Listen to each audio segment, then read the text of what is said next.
당일에 어떤 베냐민 사람이 진영에서 달려나와 자기의 옷을 찢고 자기의 머리에 티끌을 덮어쓰고 실로에 이르니라.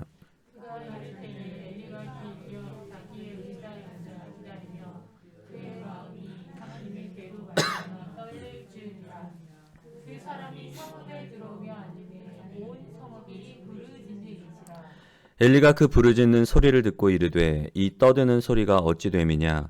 그 사람이 빨리 가서 엘리에게 말하니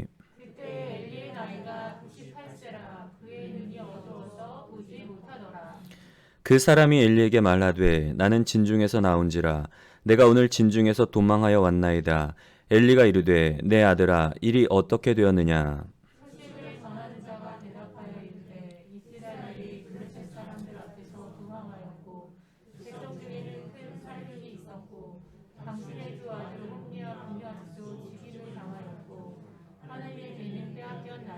다 같이 하나님의 괴를 말할 때에 엘리가 자기 의자에서 뒤로 넘어져 문 곁에서 목이 부러져 죽었으니 나이가 많고 비대한 까닭이라. 그가 이스라엘의 사사가 된 지 40년이었더라. 아멘. 그러니까 이제 대선이 가까웠잖아요. 우리 이제 뭐 여러 명의 후보들이 있지만 특별히 우리 두 명의 후보가 아주 치열한 접전을 좀 벌이고 있는데요. 우리가 정치하시는 분들, 특별히 이제 중요한 선거를 앞둔 이 분들은 선거에서 이기기 위해서 굉장히 많은 노력을 해요. 열심히 뭐 선거 유세도 다니고 또 TV 같은 데 출연해서 토론도 진행하고 외적으로 많은 것들, 보여지는 많은 일들을 행하는데 근데 사실 외적으로 보여지는 건 못지않게 보여지지 않는 면에 있어서도 굉장히 많은 노력을 합니다. 어떤 노력을 하는지 좀 제가 오늘 영화 하나를 좀 잠깐 좀 보여드릴 텐데요. 컨트롤러, 우리나라 제목으로는 컨트롤러라는 영화 중에 한 부분이에요. 뭐 한번 잠깐 볼까요? 이분이 이제 상원 의원 후보로 나온 사람이에요. 그 선거하시는 분들은 사람들에게 보여지는 것들에 굉장히 신경을 많이 써요. 우리는 그냥 무심히 보는 것 같지만 이 선거에 나오는 분들은 대중에게 보여지는 부분을 통해서 호감을 주기 위해서 굉장히 노력을 많이 해요. 하다못해 넥타이 색깔 56종을 테스트를 해서 자기한테 잘 맞는 것. 노란색은 너무 경솔하게 보여지고 은색은 근본을 잊어버렸다라고 이렇게 사람들이 생각하기 쉽기 때문에 붉은색이나 파란색 계열을 매는 것들 다 조사를 해서 그렇게 하는 거예요. 하다못해 뭐 구두도 너무 반짝반짝 빛나는 구두를 신으면 사람들이 이 인텔리라고 생각을 해서 노동자들의 표를 잊어버리니까 적당한 흠집이 필요해요. 너무 흠집이 많으면 또 이 인텔리층을 잃어버리니까 화이트 칼라가 지지를 안 하니까 모든 사람들의 표를 얻기 위해서 굉장히 어떤 이미지 메이킹에 힘쓴단 말이에요. 외국뿐만 아니라 우리도 마찬가지. 아까 말씀드렸지만 우리 모 대표도 모 후보도 머리 색깔을 바꾸잖아요. 너무 하얘니까 사람들이 젊은 세대에 그 표를 잃을까봐 머리도 다시금 염색을 했단 말이에요. 여러분 이처럼 눈에 보여지는 것들, 눈에 보여지는 이미지는 무의식 중에 많은 것들을 전달을 해요. 우리는 신경 못 쓸지 안 쓸지 모르지만 눈에 보여지는 어떤 이미지들이 의외로 우리에게 많은 것들을 전달을 한단 말이에요. 오늘 엘리의 이야기입니다. 사실 엘리의 가문이 하나님의 예언을 따라서 좀 비참한 추후를 맞이하는 그런 비극적인 이야기인데 이 엘리의 이야기 가운데도 엘리에 대해서 시각적으로 엘리의 모습에 대해서 굉장히 자세히 설명을 해주고 있어요. 굳이 그렇게까지 자세히 설명해 주지도 않아도 되는데 엘리의 모습에 대해서 굉장히 자세하게 설명을 하고 있어요. 왜냐하면 엘리의 모습을 따라서 모습을 통해서 우리가 엘리의 신앙적인 모습을 유추할 수 있기 때문에 엘리의 이미지에 대해서 굉장히 자세하게 설명을 하고 있는데 엘리의 모습을 보면 세 가지로 이렇게 기록되어 있습니다. 성경에 보면 첫 번째는 어떻게 됐다고요? 체구가 비대했대요. 체구가 비대했다는 거, 굉장히 살이 많이 쪘다는 거죠. 그리고 두 번째로는 눈이 어두워서 앞을 보지 못했다. 그리고 세 번째로는 나이가 많았다. 98세의 나이. 이 세 가지를 자세하게 기록을 하고 있는데 이 세 가지의 모습을 통해서 오늘 우리가 엘리의 영적인 상태를 좀 살펴보려고 합니다. 첫 번째로 엘리의 모습은 뭔가 하면 체구가 비대했대요.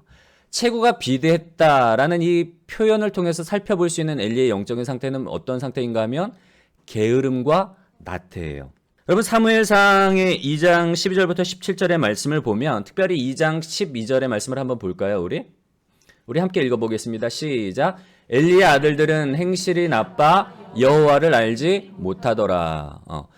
사무엘상 2장에 보면은 엘리의 아들들에 대해서 기록을 하고 있어요. 근데 이 엘리의 아들들 홈리와 비느하스의 모습은 어땠는가 하면 행실이 나빴대요. 그냥 행실이 나쁜 게 아니라 여호와를 알지 못하더라. 근데 우리 영어 성경으로 보면은 어떤 표현이 되어 있는가 하면 Eli's son were weak men. They had no regard for the Lord. 악한 사람들이었는데 하나님에 대한 존경이 없었다는 거예요. 그들은 제사장이잖아요. 엘리의 아들들로서 아버지의 뒤를 이어서 이들도 제사장이었단 말이에요. 하나님 앞에서 하나님을 섬기고 하나님께 제사를 드리는 사람들이었는데 그런 사람들이 하나님에 대한 경외가 없었다는 거예요. 그러면서 어떤 예를 들어주는가 하면 보통 제사장들은 백성들이 사람들이 제사를 드리고 난 그 고기를 가져다가 자기가 어떤 뭐 삭시나 아니면 자기 어떤 양식으로 삼아요. 근데 반드시 제사를 드리고 난 다음에 그 드리고 난 고기를 가지고 고기에 삶아서 이제 보면은 가마솥에다가 삶고 갈고리를 그 시종이 갈고리를 가져다가 어떤 것이 됐건 큰 게 됐건 작은 것이 됐건 집어넣어서 건져 올리는 것을 가져가게 되어 있는 게 원칙이에요. 근데 이 엘리의 아들들은 어떻게 하는가 하면 백성들이 제사를 드리기도 전에 이걸 하나님 앞에 제사로 태워서 기름을 태우기도 전에 먼저 생고기를 좋은 부분들을 자기가 가져가는 거예요. 시종들을 시켜서 하나님께 드리기 전에 자기들이 제일 좋은 고기 임의로 가져가는 게 아니에요. 봤을 때 크고 기름지고 좋은 것들을 하나님께 드리기 전에 자기가 가져가는 거예요. 여러분 이거 얼마나 무례한 행동이에요. 하나님이 보시기에 아주 악한 행동이란 말이에요. 하나님께 드려지는 건데 그 이전에 자기들이 먼저 자기 거를 취해간다는 거. 이거는 도저히 생각할 수 없는 일이란 말이에요. 일반 백성들도 그렇고 심지어는 하나님을 섬기는 제사장들로서는 상상할 수 없는 일이래요. 근데 홈리와 비느하스 엘리의 아들들이 이런 악행들을 했던 거예요. 그것뿐만 아니라 엘리의 아들들은 회막에서 수종드는 여인들과 함께 잠자리를 같이 한 거예요. 성적으로도 굉장히 문란했다는 거예요. 그래서 하나님이 이 두 아들을 죽이기로 작정을 하셨다라고 성경은 기록을 하고 있는데요. 그렇다면 여러분 엘리 제사장은 도대체 이 아들들이 이거 굉장히 심각한 일이잖아요. 일반 백성들이 봤을 때도 손가락질 당하고 사람들의 손가락질은 이건 둘째 치더라도 하나님이 봤을 때 이건 정말 하나님의 심판을 받을 수 없는 그런 상황인데 도대체 이 지경이 되도록 엘리는 뭘 했을까요? 왜 엘리는 이 아들들을 방치를 했을까요? 말씀을 한번 볼까요? 다음 사무엘상 2장 28절과 29절의 말씀을 한번 읽어보도록 하겠습니다. 시작. 이스라엘 모든 지파 중에서 내가 그를 택하여 내 제사장으로 삼아 그가 내 제단에 올라 분향하며 내 앞에서 에봇을 입게 하지 아니하였느냐? 이스라엘 자손이 드리는 모든 화제를 내가 내 조상의 집에 주지 아니하였느냐? 너희는 어찌하여 내가 내 처소에서 명령한 내 제물과 예물을 밟으며 내 아들들을 나보다 더 중히 여겨 내 백성 이스라엘이 드리는 가장 좋은 것으로 너희들을 살찌게 하느냐? 아멘. 엘리가 왜 이 아들을 방치했는가 하면 하나님이 지적을 하세요. 뭐라고 말씀을 하시는가 하면 내 아들들을 나보다 더 중히 여겨서 엘리가 하나님보다 자기 아들을 더 끔찍히 여겼다는 거예요. 그냥 막 살도록 하나님 앞에 불경하게 살도록 성적으로 문란하게 살도록 타이르는데 그런데 하나님의 마음으로 하나님의 어떤 마음으로 하는 것이 아니라 내 새끼니까 차마 이렇게 막 못하는 거예요. 우리 한 구절 더 볼까요? 다음 장 사무엘상 3장 13절도 한번 읽어보도록 하겠습니다. 시작. 내가 그의 집을 영원토록 심판하겠다고 그에게 말한 것은 그가 하는 죄악 때문이니 이는 그가 자기의 아들들이 저주를 자청하되 금하지 아니하였음이니라.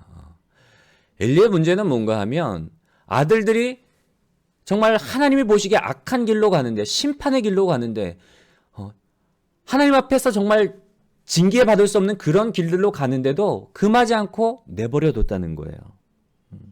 하나님께서는 결국에는 그냥 징계하지 않아서 한꺼번에 치시지 않는단 말이에요. 지켜보시다가 하나님의 사람을 보내서 이 악행에 대해서 만약에 너희 아들들이 이대로 가다가는 네가 엘리 제사장 네가 네 아들들을 그대로 내버려 두면 너희의 가문에 내가 심판을 내리겠다 그래요. 너희의 두 아들은 반드시 죽을 것이고 너희의 집에서는 다시는 노인이 나오지 않을 거라고. 젊은 날에 네 가문 가운데서 사람들은 다 젊은 날에 죽을 것이다라고 그렇게 심판의 메시지를 전해요. 여러분 굉장히 무서운 메시지 아닌가요? 우리의 아들이 죽을 뿐만 아니라 앞으로 우리의 가문 가운데서는 젊은 사람들, 늙은 노인이 없다는 거예요. 다 젊어서 요절할 것이다라는 말이에요. 이거는 정말 무서운 말이란 말이에요. 근데 이 말을 여호와의 사자가 하나님의 사람이 와서 이 말을 전할 때에 엘리의 반응이 뭔가 하면 한번 볼까요? 3장 18절 읽겠습니다. 시작. 사무엘이 자세히 말하고 조금도 숨기지 아니하니 그가 이르되 이는 여호와이시니 선하신 대로 하실 것이니라 하니라. 아멘. 하나님의 사람을 통해서도 하나님께서는 엘리의 집안에 대해서 내릴 심판에 대해서 경고를 하시고요. 그리고 어린 사무엘을 통해서도 엘리 가문에 내릴 심판을 얘기를 하세요. 근데 엘리가 그 이야기를 듣고 반응은 뭔가 하면 이는 여호와이시니 선하신 대로 하실 것이니라 하니라. 여러분 이 반응이 이해가 되시나요? 하나님이 지금 누군가를 통해서 우리의 집안 가운데 너희의 집안, 너희의 두 자녀는 죽을 것이고 너희의 가문은 저주를 받아서 너희의 가문 가운데서는 노인이 없을 거다. 다 젊어서 요절할 것이다. 여러분 이런 심판을 듣는다면 어떤 반응을 보여야 될까요? 당장 엎드려서 회개해야 돼요. 눈물로 회개해야 돼요. 하나님 이번만 용서해 주십시오. 내가 아이들을 잘못 가르쳐서 내가 하나님보다 아이들을 더 사랑해서 우리의 자녀가 내게 우상이 되어서 내가 그들을 야단치지 못하였고 그들이 하나님 앞에 잘못된 길로 갈 때에 그들을 꾸짖지 못하였고 다 모든 것이 다 내 잘못입니다. 하나님 용서하여 주시옵소서. 이 저주를 이 심판을 우리의 가문 가운데서 돌이켜 주십시오 라고 기도해야 되는 게 정상적인 반응이란 말이에요. 근데 엘리가 보인 반응은 뭐죠? 이는 여호와시니 선하신 대로 하실 것이니라. 여러분 엘리가 어쩌다가 이 지경까지 됐을까요? 오늘 엘리의 모습을 통해서 보여주는 건 뭔가 하면 비대하다는 건 뭔가 하면 그만큼 엘리가 영적으로 나태하고 영적으로 게으른 상태가 되었다는 거예요. 하나님의 심판의 메시지가 전해졌음에도 불구하고 심판의 메시지 앞에서도 회개조차 하지 못할 정도로 영적으로 그만큼 나태해 있었고 영적으로 그만큼 문제가 있었다는 거예요. 육체적으로 살이 찐 것처럼 영적으로도 비만이 되어서 하나님 앞에 심판의 메시지를 듣고도 회개할 수 없을 정도로 울지 못할 정도로 그런 상태가 되었다는 거예요. 오늘 우리가 말씀의 제목을 비육지탄의 신앙이라고 제가 잡았는데요. 비육지탄은 사자성어예요. 이 사자성어가 어디에서 나오는가 하면 삼국지 아시죠? 삼국지 유비의 이야기와 관련돼서 나온 이 사자성어가 이 말인데요. 유비가 한때 이제 힘들게 방황을 해요. 뭐 관우, 장비, 조은과 이렇게 세력을 일으켰지만 그 세력이 크지 못하다 보니까 유랑을 하게 돼요. 떠돌게 돼요. 그러다가 한나라 종친인 유표가 유비를 보고서 불러들여요. 나와 함께 하자고. 어디 거처도 없이 떠돌아다니는 유비가 불쌍하니까 또 자기 종친이도 하니까 자기의 성으로 초대를 한단 말이에요. 그래서 잔치를 베푸는데 술을 마시고 막 이렇게 재밌게 막 여흥에 젖어서 막 있다가 유비가 이제 화장실을 갔는데 화장실을 갔다가 한참 있다 돌아왔는데 봤더니 유비의 눈에 눈물이 그렁그렁한 거예요. 얼굴은 수심에 잠겨 있고. 아니 기분 좋게 이렇게 잔치를 하다가 화장실 갔다가 돌아온 유비가 갑자기 막 안색도 어두워지고 수심에 잠기고 눈물이 막 눈은 시뻘겋게 충혈돼 있고 그 모습을 보니까 유표가 걱정이 되는 거예요. 아니 아우님 갑자기 아우님의 안색이 왜 그러신가 물었죠. 자 유비가 한숨을 쉬며 대답한 내용이 뭔가 하면 내가 지난 날에는 항상 말을 타고 전장을 누볐기 때문에 허벅지에 군살이 붙을 겨를이 없었는데 그런데 이제 화장실에 가서 볼일을 보려고 앉아보니까 이게 앉기도 힘든 거예요. 살이 쪄갖고 허벅지에. 그래서 말을 오랫동안 타지 않아서 어느새 내 허벅지에 군살이 올라있지 않습니까? 올랐지 뭡니까? 천하의 이름을 올리지도 못했고 기계도 옛날 같지 않은데 아무것도 이룬지 못했는데 이른 이 살을 보니까 내 허벅지에 있는 살을 보니까 그게 내 자신의 지금 상황이 너무 처량해서 울었다는 거예요. 한때 청운의 꿈을 품고 뭐 도원 결의하고 출사표를 던졌는데 정작 지금 자신의 모습은 아무것도 이루지 못하고 그냥 예전에 전장을 누비던 그 시기가 있었지만 지금은 그냥 초라하게 묻혀서 있는 자기의 모습, 허벅지의 그 살을 보니까 그게 새삼 깨달아지는 거예요. 그래서 너무 슬퍼서 울었다. 허벅지의 살을 보고 탄식했다라는 게 바로 이 비육지탄의 사자성어인데요. 여러분, 제가 이 말씀을 좀 준비한 이유는 뭔가 하면 이 말씀을 예전에 한번 전했던 적이 있어요. 근데 다시 한번 좀 이 말씀을 전해야 되겠다라고 이 말씀을 정한 이유는 뭔가 하면 내년에 저희가 이제 교회 표어를 성장으로 정했어요. 기도하는 가운데 이제 하나님께서 내년에 표어는 우리가 좀 성장, 우리가 다 같이 성장하는 한 해, 우리 교회도 성장하지만 우리 함께 하나님의 나라를 꿈꾸며 하나의 비전을 향해서 달려가는 우리 믿음의 공동체, 우리 성도님들도 함께 성장했으면 좋겠다라는 마음에 이 성장이라는 주제로 우리가 내년은 한 해를 보내려고 하는데 어제 그리고 엊그제 기도하는 가운데 이제 하나님이 저한테 좀 그런 마음을 주시더라고요. 회개하는 마음에 저도 이제 이 유비의 마음처럼 어느새 내가 또 이게 내 마음이 좀 안주해 있었구나. 내 삶 가운데 이게 안주해 있었구나. 하나님께서 우리에게 좋은 예배 초서를 허락해 주시고 또 좋은 성도님들을 또 허락해 주시고 또 만낙교회 MNP 지원 또 받게 되고 이런 것들로 인해서 나도 모르게 내 마음 가운데 안주했던 부분들이 있더라고요. 그러면서 내가 정말 상황이 힘들고 어렸을 땐 하나님 앞에 갈급했었는데 너무나 갈급함이 있었는데 어느샌가 내 안에 그 갈급함이 없었던 거예요. 그래서 제가 이번 주간에는 이제 성장에 관련된 책들을 좀 보려고 내년에 또 준비하기 위해서 성장에 관련된 책들을 보다가 에이든 토저 목사님, 제가 좋아하는 목사님이에요. 에이든 토저 목사님이 쓰신 책 중에 그 습관적인 신앙에서 벗어나라라는 그런 책을 읽었어요. 습관적인 신앙에서 벗어나라. 우리의 신앙생활에 있어서 가장 무서운 게 뭔가 하면 습관이라는 거예요. 매일 반복되는 습관. 그냥 주일 되니까 주일 시간 되니까 10시에 11시에 집을 출발해서 11시 반에 예배당에 나오고 예배드리고 끝나면 돌아가고 그리고 또 주중에 또 모임 있으면 모임 갖고 새벽기도 나오고 그냥 반복되는 루틴인 거죠. 매일매일 반복되는 삶. 그 안에서 어떤 성장도 없고 그 안에서 하나님과의 만남도 없고 그냥 그렇게 습관대로 살아가다가 점점 굳어지는 모습들. 신앙에 있어서 가장 무서운 적은 반복되는 습관이라는 거예요. 그래서 습관적인 신앙을 벗어나야 된다라고 그렇게 이제 책에 보면 나오는데 여러분 오늘 이 엘리 상황 육체적으로 비대한 엘리의 상황은 무엇을 나타내준다 그랬죠? 영적인 나태함이에요. 영적인 게으름. 왜 우리가 이 영적인 나태함과 영적인 게으름에 빠지게 되는가? 다른 게 아니에요. 우리의 생활에 만족을 하니까.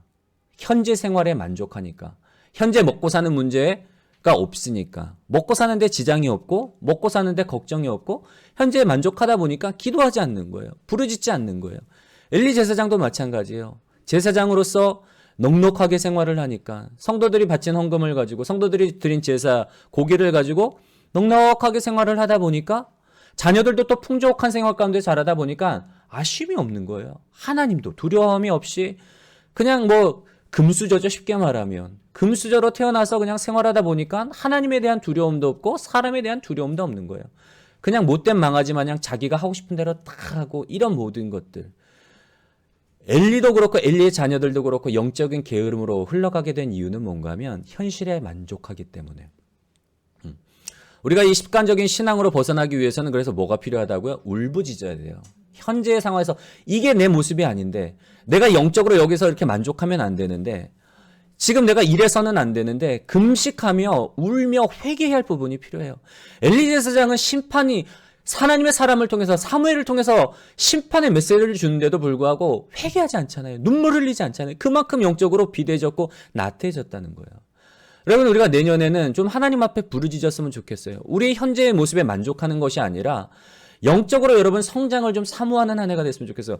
어제 제가 기도하면서 저도 눈물을 흘리면서 회개했어요. 하나님, 내가 어느새 이 짧은 시기에 짧은 시기에 안정이 됐다고 어느새 내 마음이 이렇게 나태해졌습니까? 어느새 내가 이렇게 하나님 앞에 이런 어떤 사모함, 이런 갈망함이 사라졌습니까? 교회의 더 성장을 위해서 우리 건물이 있었으면 좋겠다. 어떤 물질적인 것들, 외향적인 것만 바라보고 교인들이, 동역자들이 더 늘어났으면 좋겠다. 외적인 거잖아요, 그거는. 그거 이전에 앞서 하나님은 뭘 원하시는가 하면 내가 하나님 앞에 서기를 원하시는 거예요. 1대1로 나와 교제하자. 나는 너와 교제하기를 원한다. 나는 나를 더 갈망하기를 원한다. 내 앞에 나오기를 원한다. 여러분, 하나님이 원하시는 건 세상 어떤 외적인 것들이 아니에요. 우리는 성공을 꿈꾸고 성취를 꿈꾸고 안정적인 삶을 꿈꾸고 아름다운 가정을 꿈꾸고 안정된 직장을 꿈꾸고 뭐 여러 가지를 꿈꾸지만 하나님이 우리에게 제일 먼저 원하시는 건 뭐라고요? 내 앞에 나오라는 거예요. 나와 교제하자. 나와 교제하자. 나는 너와 교제하기를 원한다. 나는 너를 축복하기를 원한다. 여러분, 내년 한 해는 우리가 성장이라는 이 주제 속에서 우리가 좀 갈망했으면 좋겠어요. 여러분, 지금 안주하시면 안 돼요.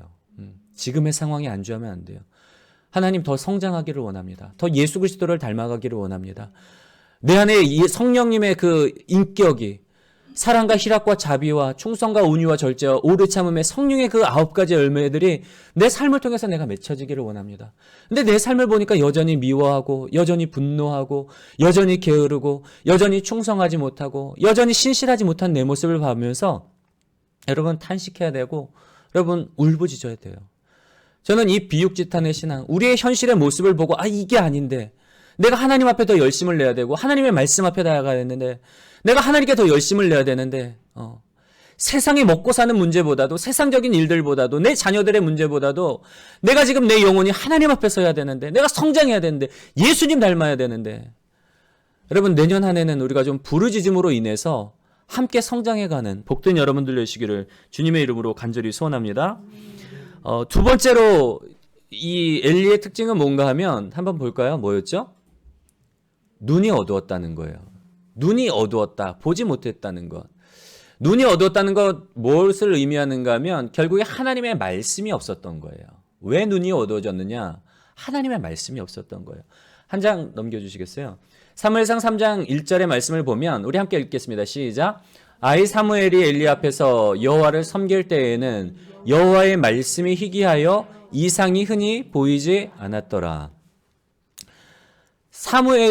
어린 사무엘이 이제 엘리 앞에서 그 한나가 사무엘을 엘리께 맡기잖아요.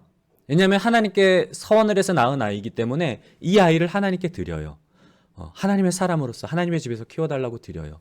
그 어린 사무엘이 이 엘리 제사장 집에 거할 때에 그때예요. 그때에는 여호와의 말씀이 희귀하여 이상이 흔히 보이지 않았더라. 이상이라는 단어가 성경을 보면 영어 성경으로 보면 비전으로 되어 있어요. 비전, 보이는 것. 말씀이 희귀하여 비전이 없었다는 거예요. 이상이 없었다는 거예요.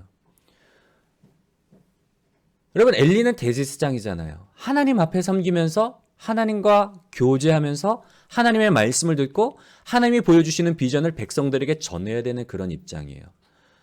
그런데 그때에는 말씀이 희귀하여 백성들에게 전해주는 어떤 비전이 없었던 거예요. 하나님의 문제일까요? 아니면 엘리의 문제일까요? 말씀이 희귀한 게 아니라 엘리가 듣지 못했던 거예요. 하나님 앞에 나아가서 하나님의 음성을 구하지 않으니까 듣는 게 없고 보여지는 게 없는 거예요. 오죽했으면 하나님께서 어린 사무엘을 통해서 엘리의 집안에 대해서 이 얘기를 했겠어요. 밤중에 하나님이 사무엘을 부르잖아요. 사무엘아 사무엘아. 사무엘은 이게 엘리가 부르는 줄 알고 갔더니만 아닌 거예요. 나중에 엘리가 코치를 해주죠. 주여 말씀하시옵소서 주의 종이 듣겠나이다. 하나님이 이 사무엘을 부르는 줄 알고 그렇게 하라고 그러는 거예요. 여러분 엘리의 문제는 뭔가 하면 하나님의 말씀이 없었다는 거예요. 왜 우리가 영적으로 나태해지는가?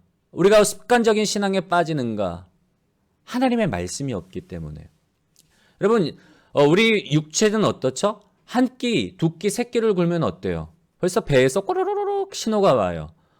배고프구나. 허기가 져요. 육체는 그렇단 말이에요. 밥을 굶으면 끼니를 거르면 우리의 육체는 신호가 와요. 그래서 알 수 있어요. 그 허기를 육체적인 허기를 밥을 먹던 뭐를 하던 뭔가를 집어넣어서 채운단 말이에요. 근데 우리의 영혼은 그렇지 않아요.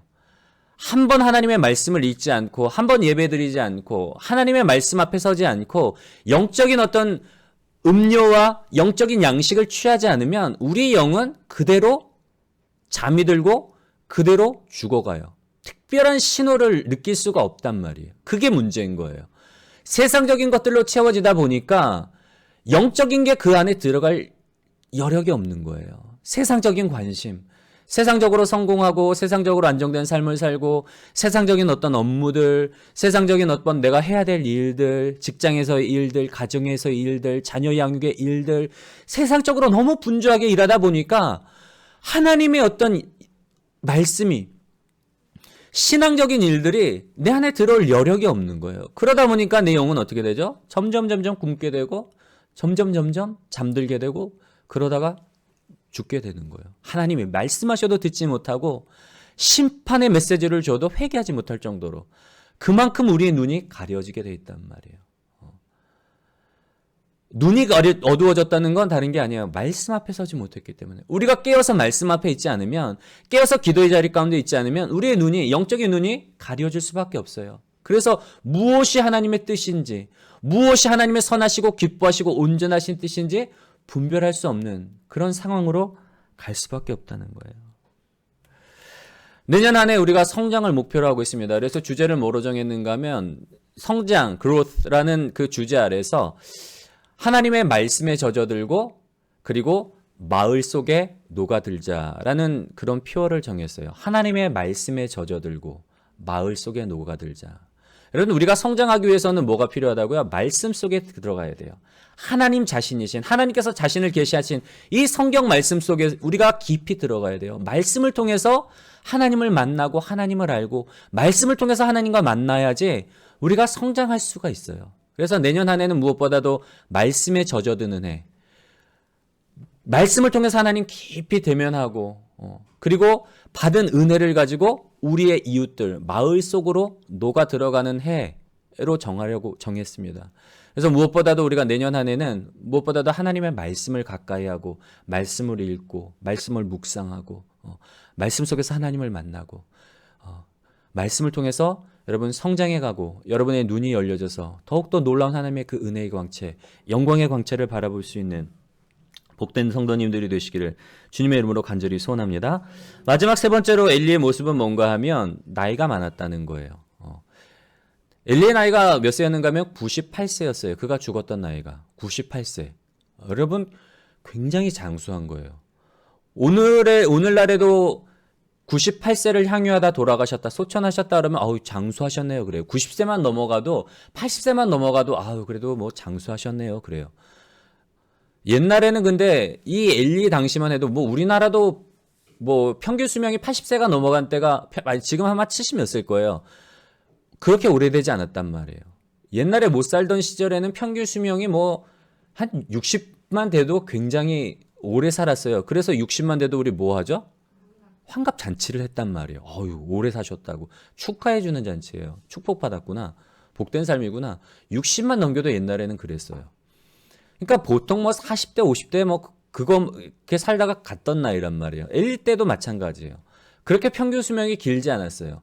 그랬던 시대에 98세를 살았다는 건 굉장한 축복이에요, 여러분. 왜냐하면 다른 사람들에 비해서 평균적으로 한 30년, 한 40년을 더 살은 거기 때문에 어떻게 보면은 축복이라고 할 수 있는데 엘리의 모습은 전혀 그렇지 않은 거예요. 98세가 되었는데 그 비극적인 소식, 여호와의 언약궤는 블레셋 사람에게 빼앗겼고 두 자녀는 동시에 죽었다. 전쟁터에서 죽었다는 그 소식을 듣고 뒤로 넘어졌는데 나이도 많고 육체가 비둔한 연계로 막 살이 찌다 보니까 그 무게로 인해서 뒤로 넘어가서 목이 부러져 죽었더라. 굉장히 좀 비극적인 최후잖아요. 98세까지 살았는데 그 모습이 참 아름다운 모습이 아니라는 거예요. 장수의 축복을 주셨는데 그 모습이 말년이 아름답지 않다는 것. 여러분, 우리가 좀 아름다운 노년, 아름다운 최후, 저는 사실 마지막도 기도를 하고 있어요. 제가 꿈꾸는 마지막은 어떤 마지막인가 하면 저희 이제 제천 시골 교회 목사님 중에 한 분이 담임 목사님으로 계셨던 목사님 중에 한 분이 새벽 기도에 나오셔서 다 예배 인도하시고 제단 앞에서 무릎 꿇고 소천하신 목사님이 계세요. 예, 저는 제 꿈은 그거예요. 아, 나도 마지막을 저렇게 기도하다 갔으면 좋겠다. 제가 꿈꾸는 마지막은 그 모습이에요. 기도하다가 자연스럽게 하나님 부르셔서 하늘나라 가는 것. 우리는 사실 노년을 생각을 해야 돼요. 아름다운 마지막. 내 마지막은 어떻게 될까? 여러분 요즘 뉴스나 이런 미디어를 통해서 심심치 않게 들려오는 이야기들은 뭔가 하면 부모님들이 정말 열심히 노력해서 많은 것들을 벌어놓고 자녀들에게 줬는데 자녀들이 부모님을 섬기지 않아요. 그리고 많은 유산으로 인해서 자녀들 가운데 형제들 가운데 다툼이 일어나고 그런 일들이 심심치 않게 우리 주변에서 우리가 뭐 기사를 통해서 아니면 우리 주변을 통해서도 얼마든지 접할 수 있는 이야기들인 거예요. 성경은 뭐라고 잠언서에서 뭐라고 기록을 하고 있는가 하면 마땅히 행할 길을 아이에게 가르치라. 그리하면 평생 그 길을 떠나지 아니하리라. 여러분 우리가 자녀들에게 가르쳐야 될 마땅히 행할 길은 뭘까요? 여호와를 경외하는 거예요. 하나님을 경외하는 것. 늘 하나님을 바라보고 하나님의 얼굴을 구하고 하나님의 뜻을 구하고 하나님과 동행하는 삶. 우리가 자녀들에게 가르쳐야 되고 우리가 자녀들에게 물려줘야 될 유산은 그거예요. 신앙의 유산이에요. 물질을 물려주면 좋죠. 다른 자녀들보다 안정적으로 어떤 성공할 수 있는 기반들 기반이 되잖아요. 물질을 물려주면. 근데 그게 전부가 아니라는 거예요. 오히려 물질로 인해서 형제 간의 다툼이 일어날 수가 있고 부모의 마음을 상처 주고 아프게 하는 일이 일어날 수가 있어요. 우리가 정말 우리 자녀들을 사랑한다면 뭘 줘야 될까? 다른 게 아니에요. 신앙의 유산을 남겨주셔야 돼요. 하나님의 말씀 앞에서는 평생 동안을 하나님을 경외하며 평생 동안을 하나님을 바라보며 하나님과 동행하는 삶. 하나님 경외하기를 가르쳐주고 신앙의 유산을 물려주셔야 된단 말이에요. 성경에는 또 아름다운 마지막이 있어요. 그 야곱의 인생을 보면 야곱의 젊은 날은 참 파란만장한 삶을 살았어요. 아시는 것처럼 태어날 때부터 막 치열한 형의 발목을 잡고 복중에서부터 형과 겨루고 막 발목을 잡고 어떻게 해서든지 그런 삶이었단 말이에요. 성공하기 위해서. 무언가를 이루기 위해서 막 싸우고 다투고 씨름하고 막 이런 삶이었는데 그가 마지막에 노년이 되어서 막 요셉도 죽은 줄 알았던 요셉도 다시금 살아나서 그 제외하고 이제 요셉이 그 형제들과 아버지를 다 이 애굽으로 흉년의 때 다 모셔서 이곳에 섬길 때에 인사시키러 가잖아요. 애굽 왕 바로에게. 성경 말씀을 보면 야곱이 애굽 왕 바로 앞에서 만난 후에 돌아올 때에 야곱이 바로 왕을 축복해 줘요. 내 연세가 얼마냐? 바로가 묻죠. 내 나이는 103세로서 내 조상들의 연수에 비하면 정말 작은 나이지만 험악한 세월을 보낸 나이다. 야곱이 바로 앞에서 그런 이야기를 해요. 나이를 물을 때, 제 나이는 올해 103세이지만 내 조상들의 연수에 비하면 그렇게 오랜 나이는 아니지만 이 103년이라는 시간 동안 참 험악한 세월, 파란만장한 삶을 살았습니다. 그렇게 이야기를 해요.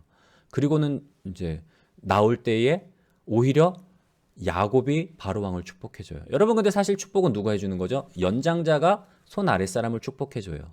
사회적으로 봤을 때는 높은 지위에 있는 사람들이 아래에 있는 사람들을 축복해준 게 관리예요. 그런데 신기하게도 야곱이 오히려 바로 왕을 축복한단 말이에요. 왜 그랬을까요? 야곱의 얼굴 가운데 광채가 났기 때문에 아우라예요. 쉽게 말하면 우리가 말하는 속된 말로 아우라가 다른 거예요. 모세가 시내산에서 하나님의 언약 그 율법을 받으러 올라갔다 내려왔을 때에 그 얼굴에 광채가 있었거든요. 사람들이 그걸 보는 거예요. 막 그 정말 성서 인물들 왜 그림으로 표현하면 보면은 왜 이 후광이 있잖아요. 그런 것처럼 모세의 얼굴 가운데 그 영광이 하나님의 영광의 광채가 있었던 거예요. 하나님과 대면하고 오니까 그 광채가 있었단 말이에요. 하나님을 가까이 했던 사람들, 인생 가운데 하나님을 깊이 만난 사람들의 얼굴 가운데는 그런 광채가 있어요. 그런 광채가 나요. 제가 이 야곱의 이야기를 깨닫게 된 계기가 있었는데 이전 대전에 있을 때 저희 그 권사님 한 분이 간증을 하는데 이분이 정말 이 야곱처럼 파란만장한 인생을 사셨던 거예요. 젊은 날에는 막 성공하기 위해서 막 노력하다가 월남전에 참전해서 죽을 고비도 두세 번 넘기고 그리고 암에 걸리셔서 투병 생활하면서 그 과정을 간증을 하셨는데 간증하시는 그분의 얼굴 가운데서 진짜 이 광채가 나더라고요. 제가 이분의 모습을 보면서 이 야곱의 말씀이 깨달아진 거예요. 파란만장한 인생을 살았지만 그 삶 가운데서도 하나님이 나와 함께 하셨다는 걸 간증을 하는데 그 간증하시는 그 백발이 성성한 할아버지 권사님의 얼굴에 진짜 그 영광의 빛이 있더라고요. 제가 그때 느낀 게 왜 바로왕이 이 야곱에게 당신이 나를 축복해 주십시오. 내가 당신을 축복하는 게 아니라 당신이 나를 축복해 달라고 말했음 이유를 알겠더라고요. 야곱의 그렇게 담담하게 얘기하는 그 야곱의 얼굴 가운데는 그 영광의 광채가 있었던 거예요.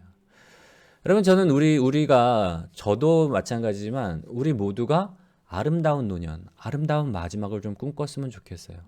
야곱처럼. 그리고 성경에 있는 믿음의 사람들처럼 사람들이 우리를 볼 때에 우리의 자녀들이 여러분을 공경하고 우리의 자녀들이 믿음 안에서 믿음의 배우자를 만나서 아름답게 자라고 믿음의 뿌리가 깊어지고 믿음의 가지가 동서남북 사방으로 뻗쳐나가는 그 아름다운 모습을 보면서 하나님께 은혜에 감사하고 우리 가정 가운데 복 주신 하나님의 은혜를 찬송하면서 할렐루야 찬송하며 올라가는 그런 아름다운 마지막을 맞이하는 우리 모두가 되었으면 좋겠습니다. 그래서 우리가 내년 한 해는 우리가 정말 하나님 말씀에 깊이 들어감으로 인해서 현재에 만족하면 안 돼요, 여러분. 내 신앙생활에 이대로는 안 되는데 뭔가 영적인 어떤 그 경각심이 있어야 된단 말이에요. 지금에 만족하면 안 돼요. 성장을 꿈꿔야 되고 하나님 내년 한 해는 내가 더 성장하기를 원합니다. 내가 믿음이 자라기를 원합니다. 내가 더 하나님 가까이 가기를 원합니다. 최소 내가 성경을 일독을 하기를 원합니다. 분명한 우리가 목표를 좀 세웠으면 좋겠고요.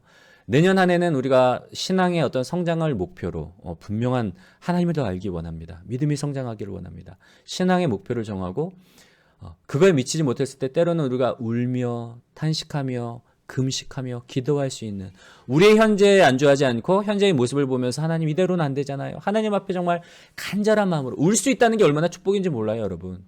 울 수 있다는 건 축복이에요. 내가 뭔가 문제가 있다는 걸 깨달을 수 있는 것 자체가 아직까지 소망이 있다는 거예요. 바리새인들은 본인들이 문제가 뭔지를 몰랐잖아요. 하나님 예수님께서 그렇게 지적을 해주셔도 이 독사의 자식들아, 병든 자에게 의원이 필요하지 건강한 자에게는 의원이 필요하지 않다. 나는 나는 죄인을 구원하기 위해 왔다. 아무리 얘기해줘도 이 바리새인들 종교 지도자들은 깨닫지를 못해요. 여러분 깨닫고 부르짖을 수 있다는 것, 깨닫고 하나님 앞에 나아갈 수 있다는 것 자체가 축복이라는 사실 우리가 좀 기억했으면 좋겠고요. 내년 한 해는 우리가 하나님 앞에 때로는 울며 금식하며 탄식하며 기도할 수 있는 그로 인해서 우리가 믿음의 진보를 보이고 정말 우리가 예수 그리스도의 장성한 분량에 이르기까지 성장하는 그런 복된 한 해가 되시기를 주님의 이름으로 간절히 소원합니다.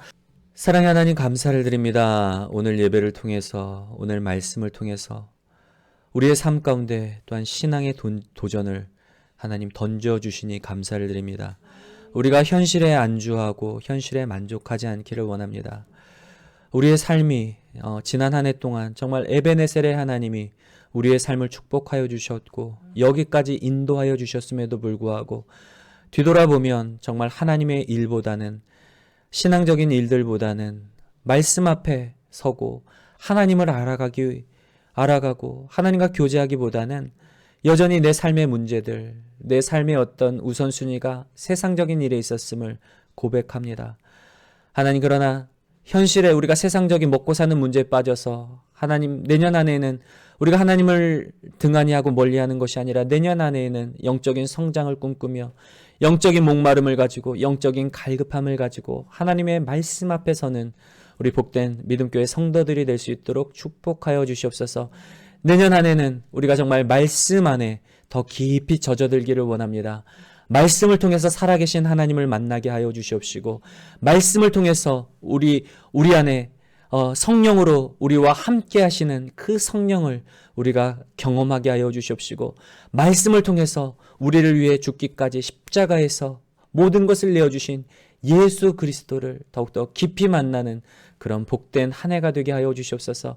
내년 한 해 하나님 말씀을 통해서 우리에게 변화가 성장이 일어나게 하여 주시옵시고 우리의 삶을 통해서 우리의 자녀들이 변화받게 하여 주시옵시고 우리의 가정 가운데도 하나님의 주신 은혜와 축복이 흘러들어가게 하시며 또한 우리가 생활하고 있는 직장 가운데서도 또한 우리의 이웃 가운데도 우리의 마을 가운데도 나로 말미암아 우리로 말미암아 하나님의 그 은혜가 하나님의 사랑이 흘러들어가는 거룩한 축복의 역사가 하나님 일어나게 하여 주시옵소서. 말씀을 통해서 우리를 깨우며 말씀을 통해 우리를 세우며 말씀을 통해 우리 안에 예수 그리스도의 장성한 분량에 이르기까지 성장시켜 주시는 하나님의 은혜를 감사를 드리며 이 모든 말씀 우리 주 예수님의 이름으로 감사하며 기도드려 싸움나이다. 아멘.